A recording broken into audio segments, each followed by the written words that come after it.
Hi, thanks for tuning in. You're listening to Between Bells, Camden Catholic's podcast that explores the people that make up our school community and what they're truly like between one day's dismissal bell and the next day's homeroom bell. I'm your host, Trish, and welcome to this week's episode. Today, I'll be joined by Dr. Nguyen. At Camden Catholic, Dr. Nguyen's been able to explore a lot of her interests. She actually started her involvement with CCHS with the volleyball program and eventually started teaching science. Since then, she's taught various levels of chemistry and biology and has developed the robotics program and design thinking course. She also mentors the STEM mentorship program where she works one-on-one with students on a year-long project. She was also talked into moderating a badminton club at one point and will probably moderate a STEM club next year. How does Dr. Nguyen do all this? Why does she do it? What is she like between bells?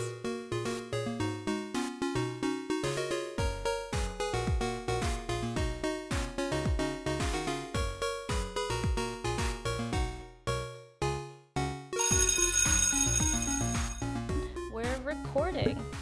Hello, Dr. Nguyen. So, would you please introduce yourself with your full name, first and last, your classroom location, and how long you've been here at CCHS?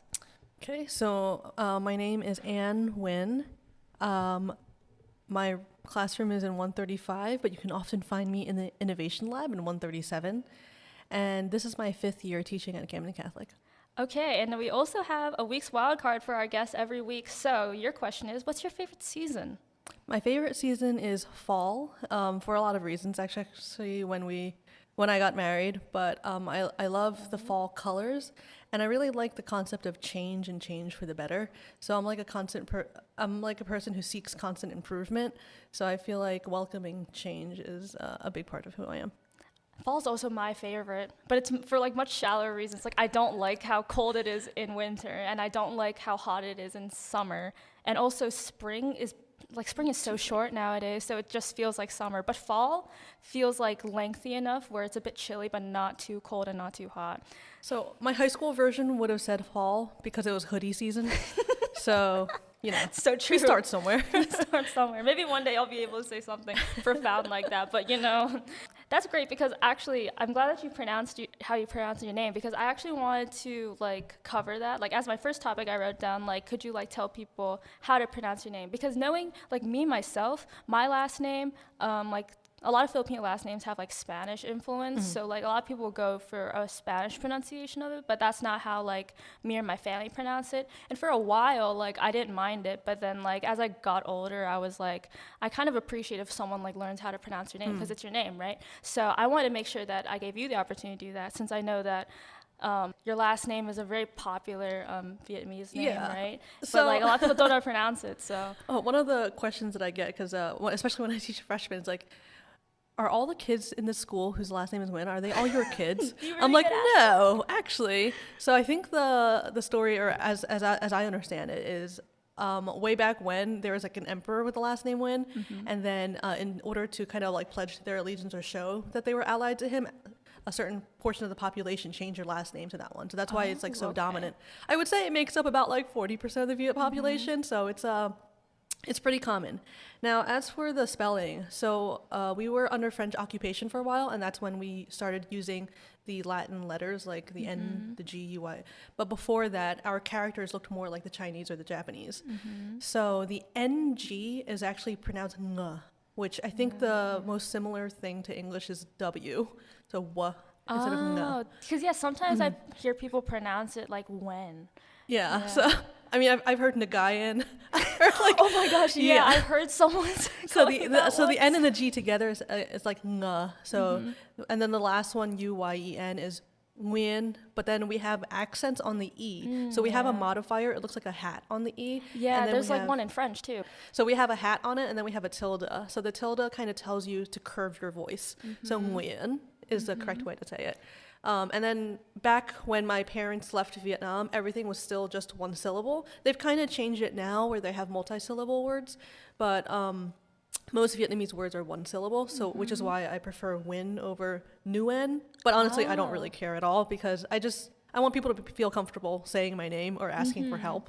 So even if you call me doctor or miss, I like to joke with my students, call me doctor so I get my money's worth from my degree, or call me miss so I feel young. But technically I'm a Mrs. I'm married. So, yeah, that's the name. Yeah, it's great that you like know the history about it too, because like I've been curious about that. Like I'm always curious about things like that, especially like Philippines was also like a lot of Asian countries, except for maybe well, no, I think Japan was also Under occupation for a while. under I think so. occupation. Yeah, they were occupied by another country too. Like there's a lot of instances where if you like look back, like obviously people are like, oh, it sucks that you were occupied by someone, stuff like that, but it's still evident in like language and things like names. So like I'm also really interested in that stuff. My name is Spanish, but I know the reason why, because it's good to just like know things, you know? It is. I think that's one of the more interesting parts of like history. There are a lot of things that like plants and stuff that don't grow in Vietnam, so we adopt like the French word for it. Oh. So there's like a lot of words where I'm like, wait, this doesn't sound like a Vietnamese word, but it actually came Yeah, from like French we have word. a lot of words borrowed from Spanish too. Or yeah. And you just mentioned how you got your doctorate, so you're Dr. Nguyen, of course. So I actually wanted to like ask you a little bit about that because you don't like have a teacher as a doctor that much in high school, at least that often. One of the first questions I asked you is like, why did you decide to get a doctorate instead of just stopping after, what is it, bachelor's or master's? Yeah, so I'm hoping you're not looking for a very profound answer for this one because this is one of the shallow ones. I did it because my dad wanted me to. Oh, that's fair. When I was in high school, he was a guidance counselor for high school too, and he knew that if I don't get into an accelerated doctorate program, then I probably would just stop after a bachelor's or a master's, and then once I start making money, I wouldn't go back to school. So he's like, he just lined up these accelerated programs for me. He's like, you can choose one. So I decided to do biomedical engineering, also for pretty shallow reasons. At the time, I was watching this anime, and they had like this headgear where they were able to control these little robots. Like they're like doll heights. I don't know, like maybe like 10 inches tall, and they could fight each other, and then you control them with thought. So I was like, whoa, wouldn't it be really cool to do like neuroprosthetics where you could just do something like that? And then I guess this is common in high school too, but you kind of want to show off your major a little bit. Yeah. So I was like, wow, biomedical engineering is so long. Like it just sounds so long. prestigious. So I kind of went for it, but you know, God works in mysterious ways because I loved it. And I wasn't really a person who loved school either. Like I think I became a teacher more for the things I didn't like about teaching in the education system. What is it like? What? Like I didn't like how you could just memorize stuff and get by. I was like, what's the purpose of learning these things? So I constantly asked that. And since I was doing an accelerated PhD program, I was able to do research alongside my studies. So like when I was learning something in school, I could like ask people or I could see how it's being used in my research. So I was able to see the more practical aspect of it. And I guess engineering in general is pretty practical. So that made me like education a little bit more. And I kind of wanted to change the way people think. So like fast forward a few years, I got through my PhD, again, mostly because my dad wanted me to. It was his dream to be a doctor, and he had to drop out of his PhD program because he had us 3 kids. So he had always pushed my sisters and I to all get our doctorates, which we succeeded. Ooh, all 3 of you? Yeah. Wow. So my older sister is a pharmacist, my younger is a PT. Wow. So when my little sister graduated that year, that Father's Day, it was on Father's Day? No, well, that year for Father's Day, because it was like right before Father's Day. We made him a shirt. It's like, instead I said, I'm a proud father of 3 daughters, I'm a proud father of 3 doctors. So not to like blow it up or anything, but it was his dream, and we basically did it for him, but we reaped the benefits of it. Short between bells break. According to an analysis by the New York Times, guys are 2.7 times as likely to have the same job as their father. Meanwhile, they are only 2.0 times as likely to have the same job as their mother. On the flip side, girls are 1.7 times as likely to have the same job as their father and 1.8 times as likely to have the same job as their mother. Seems like me and Dr. Nguyen are in the minority of this analysis because we're following after our fathers. Now back to the show. That's so touching. That's so sweet. So when I was doing when I was working on my PhD, I was required to be a TA, and the professor like really trusted me. She was super young. She had just graduated. Like I knew her going through the program too. So she just like gave me the entire lab component of biomaterials class, and I really liked how hands-on it was, but I really didn't like how some people just went through the motions. Yeah. And then after I graduated, I taught at the college level for a little bit, and again, I found myself like dismayed that these people in biomedical engineering majors, the people who are supposed to invent stuff to save lives tomorrow. They're like asking me, it's like, what's step 1, what's step 2, what's step 3? So they're asking for all this scaffolding, but they're supposed to be able to think outside the box. But because they just thrived on memorizing and they did well in school, I'm air quoting right now, they did really well in school because they could memorize stuff, it kind of set them up for failure when they didn't understand anything. Oh my gosh, that's so true, because going through like my classes, there's been a couple of times where I've seen classmates, not particularly here, but in middle school, like the only advanced class you could really take at my school, Our Lady of Hope, was advanced math. I had a friend of mine who was a good memorizer, but there was like times during class where he wouldn't get it and he would get really frustrated.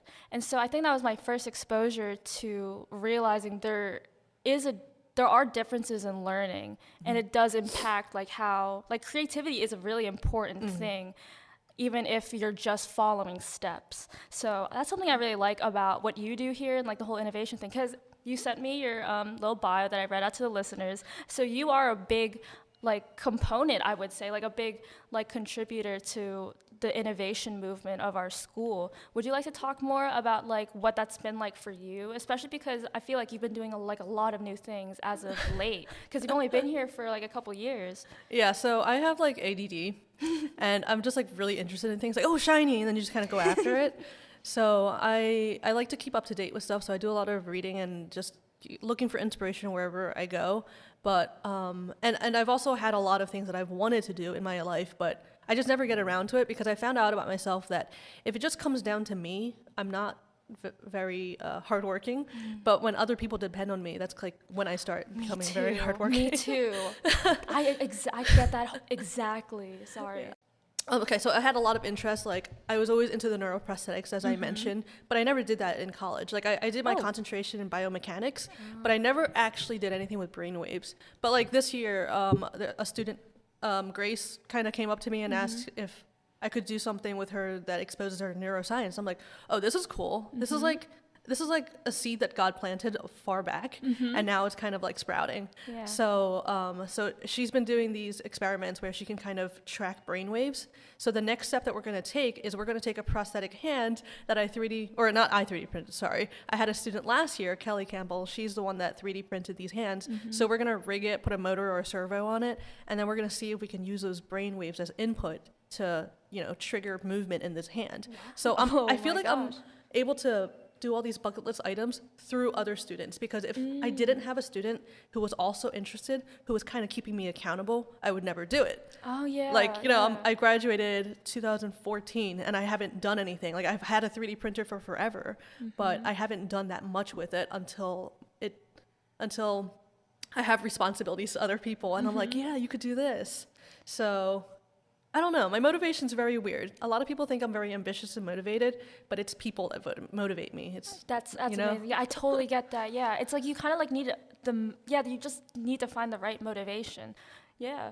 And then, okay, let's see, what else? There was one time that me, Francine Fernandez were talking, and then you told me and Francine about your philosophy when it comes to teaching. So I read this book. It's called The Traveler's Gift, and in it, the main character has been going through some hard times, and then I think it's Angel, probably Gabriel, that kind of comes down and kind of brings him to different points in time or different areas, and to teach him a lesson from each of those. So the one that really, really struck me was he basically, fell asleep, went into a dream. Gabriel kind of opens up his eyes, and he looks out and he sees this massive warehouse with rows and rows and rows and rows and stuff. And then there's this big clearing, and in the middle there's a pedestal with like a syringe right there. And I think his wife or some family member had been suffering from some type of cancer that doesn't have any treatment. And right there on that pedestal is the cure to that cancer. So he looks around, he's like, am I allowed to just like take this? So he reaches for it, and Gabriel's like, no, you can't take that. And he's like, why? Like, this is literally going to cure my wife, and it's going to, change my life, and this is exactly what I need. This will solve all my problems. So then Gabriel's like, no, this is the room of what could have been, So for me, I don't want to contribute anything to that room. When I was looking at like biomedical engineering jobs, honestly, they look so boring to me. I'm not bashing on biomed. Like, I love biomed, but just the thought of working on a single product without working with people all the time for months at a time. I like working with people, and honestly that's where I get my motivation. So if you take my motivation away, you know. So another reason why I chose education, because I can invest in people, and that's probably the thing most worth investing in, not like a product but people. All right, so that was a lot of like pretty big topics, kind of heavy topics. Let's touch on something a bit more fun. Something I know about you is you love Legos. I do. You love Legos. It's your J term, isn't it? Yeah. So as a kid, I liked playing with Lego a lot. My parents really couldn't afford buying like sets or anything, so we just buy from like garage sales and just have a bunch of bulk Lego. Yeah, that's what happened with me. Like I had this one. My parents came home from a garage sale once. And it was just like this red tub that had like a little Lego lid that looked like a Lego piece. But I opened it up thinking it was going to be a set, but it was just a bunch of random ones. But I still loved it because I just I remember that birthday, I just spent the whole day just like trying to figure out what to make. I remember during the summer, I would like spend all my time in the basement playing with Lego, and the basement's like super cold. So I would get colds during the summer from spending hours and hours just building random stuff. When I got older, I stopped kind of playing with them. I think there's like this big impression or something that in high school, it's like for kids, it's not really for high school and beyond. And it wasn't until this past summer when Lincoln, my first child, he turned 5, but this was when he was still 4, and he started having an interest in Lego. So I started buying him sets, and I started having him build all of this. So now Lego is like completely different. There's like 5 billion different parts, and people use the parts so creatively. So when he's building all these, I'm just like looking, I'm like, wow, that's a really cool way to use that piece. So I started looking into a little bit more. My older sister actually sent me I think it was like an Instagram share or something, about a club in South Jersey where they build and they go to conferences and they have these custom builds that they bring in. So the one that they did this summer was like a huge boardwalk. We're talking about like 12 feet wide of a design, and there are like parts where there are waves crashing, there's an entire carousel. It moved? There's a Ferris wheel, and it's made because they're in South Jersey, and so they wanted to think of something iconic for South Jersey. Every single person in the club made like a different like store or a different module. Oh my gosh, that's so cool. They have a priest who's in their club, and he made like a little portable chapel so that people so it was really cute, and there's like so much personality put into it, and it's ingenious, these ways that they can use Lego without instructions. Yeah, so that's the crazy thing. I want to do something with that. So I don't want to give too much away, but there are a limited number of spots, and I don't think you will be disappointed if you do go to this.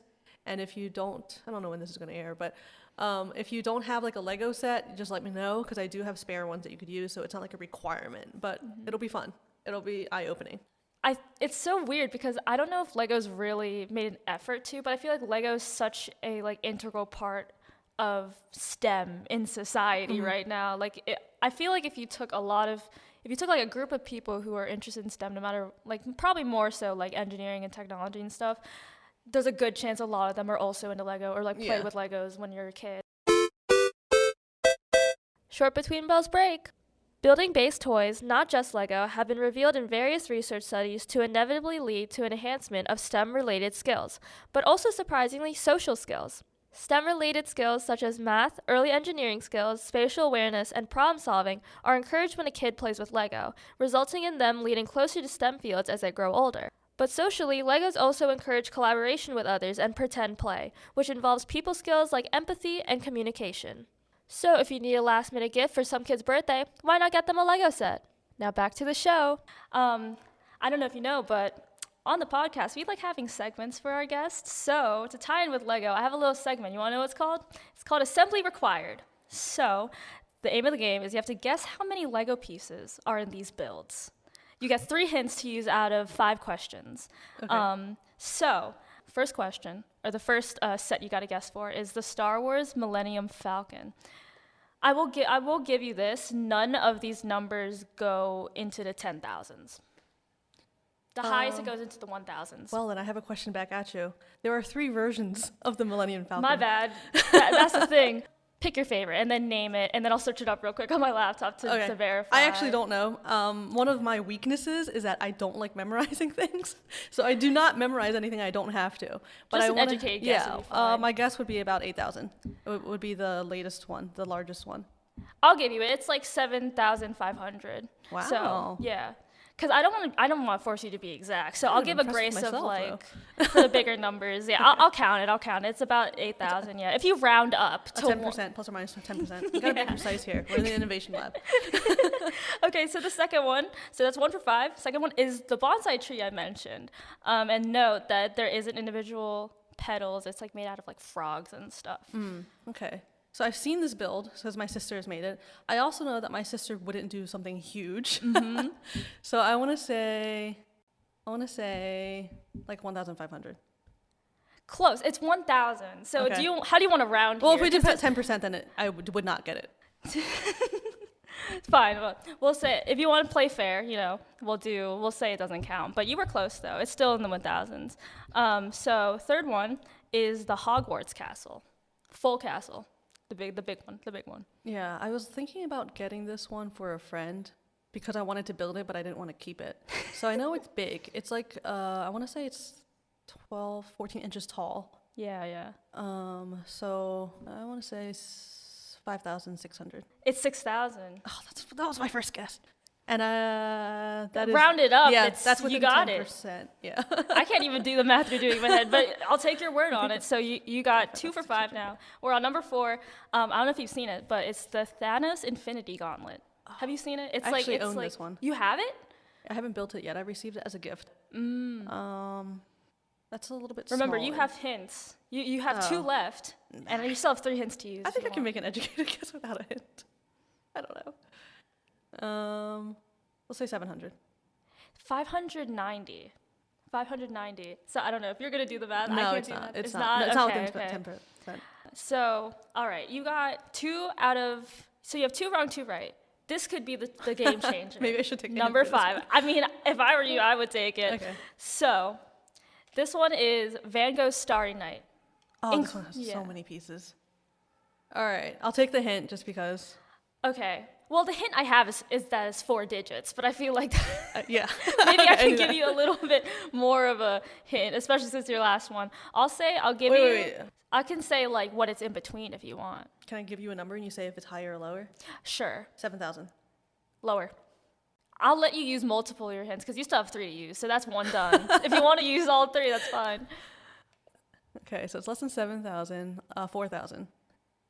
2,000. 2,300. Oh, that was my hint thing. Oh, my bad. That's okay. Oh, 2,000. No, it's all right. We can pretend like that didn't happen. We can edit it out if you want. It's fine. I don't care. Huh. Because, like, every single piece is a stud, so I figured it would be a really high number. Well, no, there's some of them that are, at least the one I was looking at, unless there's more than one. I should have researched that actually before I made this, but the one that I was looking at, you have like the panel, but then you have some parts that are like wider pieces, not all studs. I had assumed it was all studs.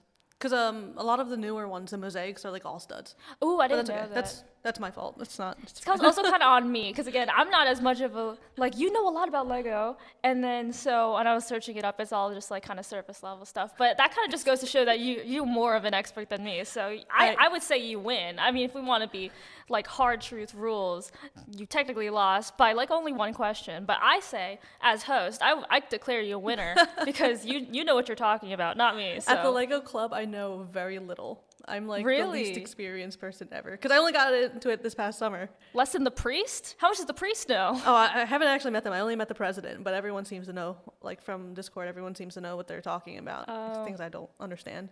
Like they can name every single piece. Whoa, okay, never mind. Right? That's a lot. I can't do that. I've been They trying to have sort my names? Lego. They have names. It's studs. I know that there's studs. Okay, there's I studs. know that There's plates, there's tiles, there's bricks, the ones that you're probably familiar with. And then there's also like, you There's know. slopes, one by one. What? What is that? A slope is like a diagonal. Oh, the It's like a cheese diagonal? wedge. That's The cheese wedge. yeah, that's the nickname. So that's like a slope. But That's true. Like, if I could name pieces, I probably only know like the nicknames. I didn't know the something you'll official- learn in the J term.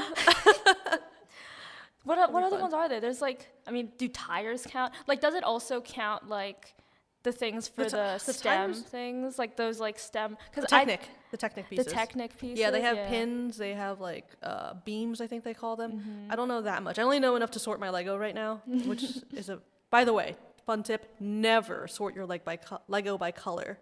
I did that first for the pictures, but it's so impossible to find one piece in hundreds of black pieces, you know?